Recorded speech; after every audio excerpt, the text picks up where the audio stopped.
Are you feeling stuck, but also kind of ready for something more? Not just a new job or a new goal, but real alignment, something deeper, clear, lighter. If you've been sensing a shift or even craving one, this episode's for you. Welcome to Psych for the Soul, a space where we explore identity, alignment, and the psychology of becoming, one honest conversation at a time. Today's episode is for the woman who's been quietly wondering, I'm doing everything right, so why don't I feel like myself? Well, you've been working hard, checking boxes, growing on paper, but inside, you feel off. You feel tired in a way that sleep doesn't fix, disconnected from something that you can't quite name, and maybe a little confused or even a little bit ashamed for feeling this way. If that's you, pause. You're not lazy. You're not broken. You might just be in the wrong zone. There's this idea from a book called The Big Leap by Gay Hendricks, and it changed everything for me. He explains that we all operate in one of four zones: a zone of incompetence, a zone of competence, a zone of excellence, or a zone of genius. By the end of this episode, you'll not only understand what each zone feels like, but you'll be able to recognize them in your own life. Now, to make it easy and fun, we're going to use Disney characters that we all know and love, characters who've lived through each zone so that you can spot the signs in yourself. Now, let's walk through them together. The zone of incompetence.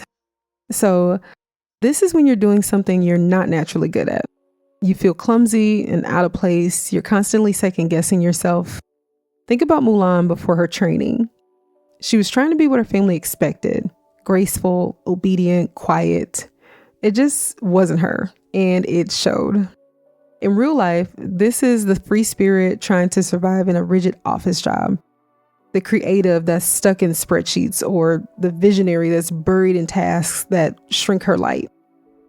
It's like that quote, if you judge a fish by its ability to climb a tree, it will live its whole life believing that it's stupid. Now, I've been here so many times, and I'm sure many of you have been too. Then we move on to the zone of competence. Here, you're capable, you're reliable, but you're not using your gift, because anyone could do what you're doing. Think about Elsa in the castle. She's doing her duty, holding it all together, but she's hiding everything that makes her powerful and special. In real life, this is the kind, dependable woman answering phones at the front desk, the one keeping everything afloat, but never really being fully seen. She feels invisible. She's useful, but totally replaceable. She seems fine, but she is far from fulfilled. Next, we have the zone of excellence. Now, this one's tricky because it looks like success. Here, you're talented, you're praised, and you might even make great money. But deep down, it still feels like a performance. Think about my girl Tiana in Princess and the Frog. She is incredible. She's a boss, but she is going to burn out fast, working nonstop with no joy in sight. In real life, this is the high achiever in the dream job who secretly wants out. This is that entrepreneur who's killing it, but doesn't feel connected to her work anymore. It's excellence without essence, and trust me, it is exhausting. Lastly, we move into the genius zone. This is where the magic happens. This is the zone where your soul breathes. You don't force, you don't pretend, you don't push, you just flow. Think about Joe in the movie Soul. When he plays the piano, the music just naturally flows from him. I have never seen a better representation of someone being in their genius zone in an animated movie than I have with Joe. Again, it's like a gift that just naturally flows out of him. Or think of Moana when she's on the ocean and she finally claims who she is. So what's this look like in real life? In real life, this is a woman who lights up when she's mentoring other women. It's the artist that pours joy into every project. It's the friend whose words heal you even without trying. This is a place where what you do doesn't just help others, it helps you too. Now pause. Let's talk about you. If you've been asking, why am I not happy?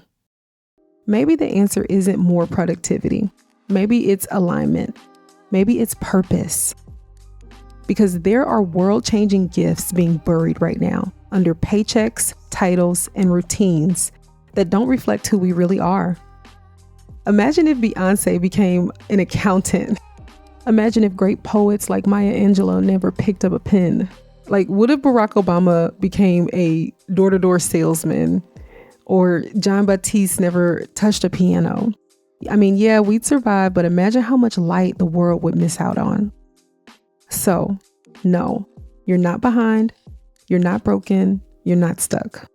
You might just be in the wrong zone. And the good news is, you can move. You don't have to hustle your way into purpose. You just have to remember who you are underneath those roles that you've outgrown. If this resonated with you, I left a link to the book I'm referring to, The Big Leap by Gay Hendricks. This book gave me language for things that I'd always felt, but I just could never explain. In the next episode, we'll talk about how to actually discover your genius zone, even if you've been stuck in survival mode for years. Until then, stay curious, stay open, and remember, you're not stuck, you're just being redirected. Have a good one.